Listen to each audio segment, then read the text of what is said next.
दोस्तों नमस्कार, प्रणाम, जय हिंद, जोहार। मैं हूँ राजेश पांडे और आप देख रहे हैं आपका फेवरेट चैनल मुन्नादी चौपाल।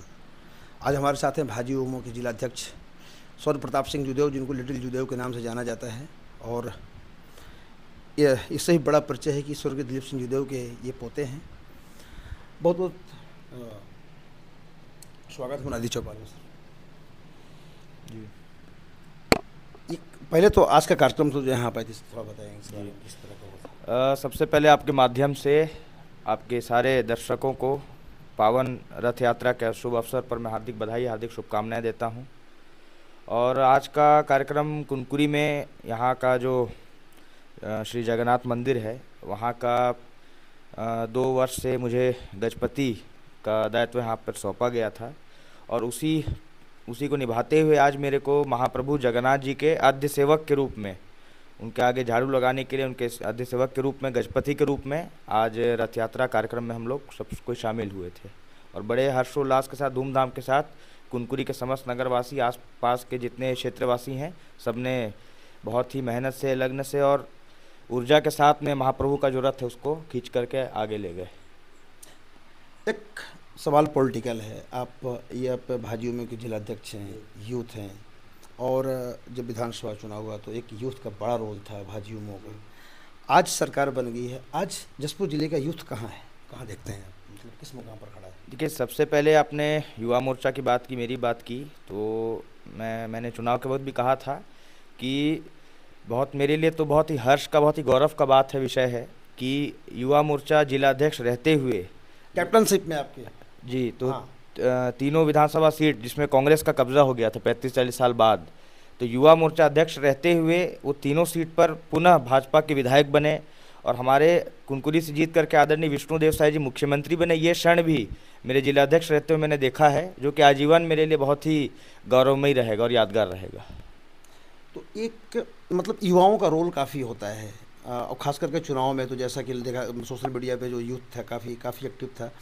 और यूथ का फ्यूचर क्या है जसपुर ज़िले में आपका, मतलब क्या, मतलब जैसे यहाँ सबसे बड़ा एक मुद्दा बेरोजगारी का मुद्दा है, रोजगार का मुद्दा है, कोई रोजगार के यहाँ पे साधन नहीं है, तो इसके लिए मतलब सरकार से किस तरह की उम्मीद की जा रही है? देखिए, अभी 1 साल भी सरकार को पूर्ण नहीं हुए हैं और ये विष्णुदेव साय जी की सरकार, भाजपा की सरकार जिस गति से, जिस रफ्तार से काम कर रही है, ऐसा किसी प्रदेश में मुझे तो देखने को नहीं मिला है।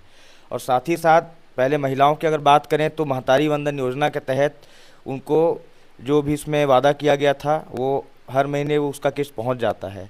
धीरे धीरे जो युवाओं को लेकर के जो वादा है सरकार का, जो घोषणा पत्र में था, चाहे जो भी आगे योजना है सरकार की, चाहे वो केंद्र सरकार की हो चाहे राज्य सरकार की हो, तो सब रफ्तार पकड़ेगा और जशपुर के सारे युवाओं का भविष्य भी उज्जवल होगा। क्योंकि अब मुख्यमंत्री हमारे ज़िले से बन गए हैं, अब सिर्फ युवाओं का नहीं बल्कि बुजुर्गों का, महिलाओं का, युवाओं का, छात्र छात्राओं का, किसानों का और सभी वर्ग के लोगों का भला होगा, विकास होगा और उज्जवल भविष्य भी होगा।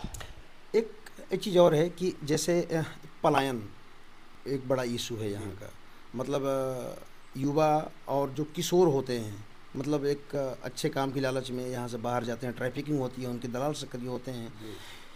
क्या इन मुद्दों पर भी सरकार का ध्यान आकर्षित कीजिए?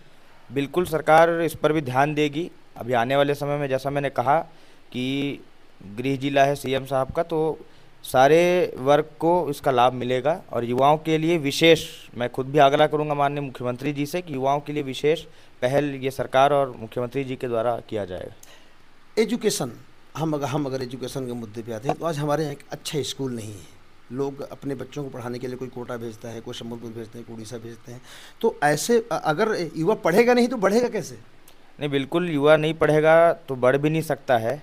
अभी हाल ही में 1-2 दिन पूर्व यहाँ पर शाला प्रवेश का कार्यक्रम हुआ था, जिसमें मुख्यमंत्री जी भी थे और वित्त मंत्री, प्रभारी मंत्री ओपी चौधरी जी भी थे। तो उस कार्यक्रम से भी ओपी चौधरी जी ने सब छात्राओं को, युवाओं को, युवा साथियों को संदेश दिया था कि शिक्षा बहुत ज़रूरी है। पर जो बगिया का जो वहाँ पर स्कूल है, जहाँ पर मुख्यमंत्री जी स्वयं पढ़े हैं, वो उस समय का स्थिति बताए जब वो लोग पढ़ा करते थे और अब की स्थिति बता रहे हैं।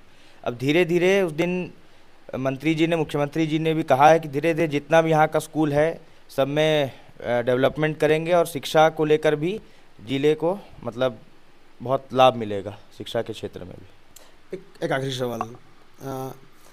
युदय परिवार एक बाहर से मतलब बाहर रह के चुनाव लड़ता है, जी जीतता है, कि एक जी इतिहास रहा है। और मतलब एक पॉलिटिक्स की पाठशाला कही जाती है जी। पैलेस को। तो इस जगह में रहने के बाद क्या लगता नहीं कि आप भी चुनाव लड़ते हैं, चुनाव लड़ने की इच्छा होती है क्या? देखिए, सबसे मैं शुरू से बताना चाहूँगा कि जब रियासतों के विलय के बाद में जब संविधान बनाया गया, जब देश आज़ाद हुआ उसके बाद में, तो उस समय रायगढ़ लोकसभा से प्रथम सांसद के रूप में, क्योंकि उस समय जनरल था सीट, पहला सांसद के रूप में मेरे परदादा जी, जो कि जशपुर रियासत के अंतिम शासक रहे, स्वर्गीय राजा विजय भूषण सिंह देव, वो रायगढ़ लोकसभा का प्रतिनिधित्व किए 1967 में। और उस समय तपकरा विधानसभा भी हुआ करता था, बगीचा विधानसभा भी हुआ करता था। तो बगीचा और तपकरा से 1952 से 62 10 वर्ष तक एक बार बगीचा से और एक बार तपकरा से वो विधायक रहे, सांसद रहे। उसके बाद में सब सीट रिजर्व हो गई, पर हमारे दादाजी ने पहले तो इसी जशपुर से चल करके जो एक अपनी आंधी बनाई थी पूरे अविभाजित मध्य प्रदेश में, उसके बाद में खरसिया से चुनाव लड़े, वहाँ से जो भी हुआ उस पर अभी नहीं बोलना क्योंकि समय होगा काफ़ी। फिर जांजगीर से सांसद बने वो, फिर राज्यसभा सांसद रहने के बाद बिलासपुर से लड़े, हमारे स्वर्गीय काका यदुवीर सिंह जदयू जी चंद्रपुर से 2 बार विधायक रहे। तो अब अभी क्योंकि सीट रिजर्व है, तो अब आगे जो भी पार्टी का आदेश होगा, जैसा जनता की इच्छा होगी वैसा आगे देखा जाएगा कहाँ से आपने लड़ना है। उदयवीर सिंह जोदेव का नाम लिया, जी तो उन्होंने अपनी पॉलिटिक्स की शुरुआत मतलब पंचायत चुनाव से की थी। जी उन्होंने जिला पंचायत सदस्य का चुनाव लड़ा था। जी।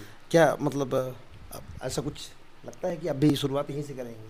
देखिए, अगर उनकी बात आप पूछ रहे हैं तो वो भी युवा मोर्चा के जिलाध्यक्ष भी रह चुके हैं, युवा मोर्चा में प्रदेश उपाध्यक्ष का दायित्व भी संभाले थे। उसके बाद में निर्विरोध जिला पंचायत सदस्य के बाद उपाध्यक्ष रहते हुए फिर वो चंद्रपुर से लड़े। पर जैसा मैंने कहा कि जो जनता की इच्छा रहेगी, जो पार्टी के निर्देश रहेगा, हम उसी के उसमें काम करते हैं। तो आगे जो भी पार्टी का आदेश होगा उसके अनुसार ही हम देखेंगे कि